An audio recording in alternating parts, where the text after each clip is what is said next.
Ebola, एक खतरनाक virus. नमस्कार दोस्तों, आज हम बात करेंगे एक ऐसे वायरस के बारे में जो बहुत ही खतरनाक है।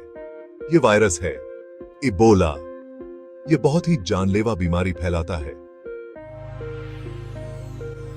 इसके बारे में जानना बहुत जरूरी है क्योंकि जागरूकता ही बचाव का पहला कदम है। तो चलिए इबोला के बारे में थोड़ा और जानते हैं। यह वायरस इंसानों और जानवरों दोनों को बीमार कर सकता है। इबोला से पीड़ित व्यक्ति को तेज बुखार, उल्टी, दस्त और शरीर के अंदर और बाहर खून बहने जैसी गंभीर समस्याएं हो सकती हैं। इबोला वायरस के कई प्रकार होते हैं।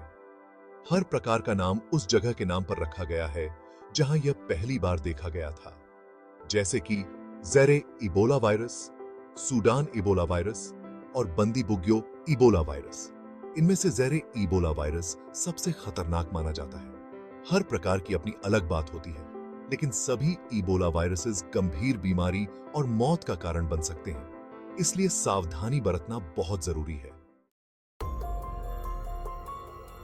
इबोला का संक्रमण संक्रमित व्यक्ति या जानवर के सीधे संपर्क में आने से फैलता है।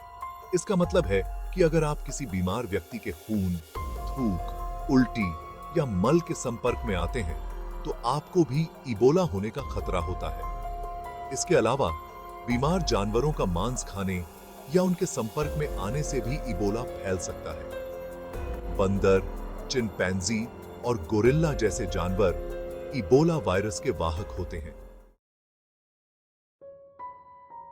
इबोला के प्रकोप के कई कारण हो सकते हैं।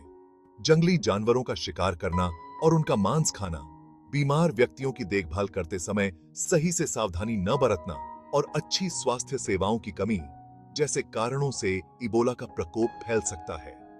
यह जानना महत्वपूर्ण है कि इबोला एक गंभीर बीमारी है। इसके प्रकोप को रोकने के लिए हमें सभी जरूरी सावधानियां बरतनी चाहिए। इबोला के लक्षण संक्रमण के 2 से 21 दिनों के भीतर दिखाई देते हैं। सबसे आम लक्षणों में शामिल हैं तेज बुखार, सिर दर्द, बदन दर्द, कमजोरी, गले में खराश, उल्टी, दस्त, भूख न लगना, पेट दर्द और बिना वजह खून बहना।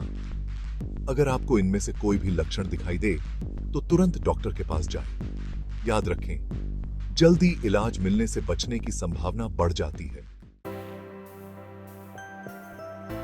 अभी तक इबोला का कोई पक्का इलाज नहीं है, लेकिन संक्रमण को कम करने के लिए कई तरीके हैं। इन तरीकों में शरीर में पानी की कमी को पूरा करने के लिए तरल पदार्थ देना, बुखार कम करने के लिए दवाएं देना और ब्लड प्रेशर को सही रखने के लिए दवाएं देना शामिल है। समय पर इलाज मिलने से मरीज के बचने की संभावना बढ़ जाती है। इसलिए किसी भी लक्षण को नजरअंदाज न करें।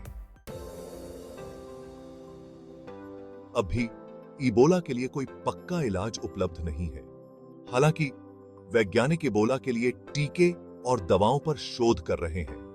कुछ नए इलाज उपलब्ध हैं, लेकिन उनका असर अभी भी परखा जा रहा है। हमें उम्मीद है कि भविष्य में इबोला का इलाज ढूंढ लिया जाएगा। तब तक बचाव ही सबसे अच्छा उपाय है। इबोला से बचने के लिए हमें कुछ जरूरी सावधानियां बरतनी चाहिए, जैसे कि बीमार लोगों से दूर रहें, हाथों को साबुन और पानी से हमेशा धोते रहें, जंगली जानवरों से दूर रहें और मांस को अच्छी तरह पकाकर खाएं। याद रखें, जागरूकता ही बचाव का सबसे बड़ा हथियार है। अपने आप को सुरक्षित रखें, अपने परिवार को सुरक्षित रखें और समाज को सुरक्षित रखें।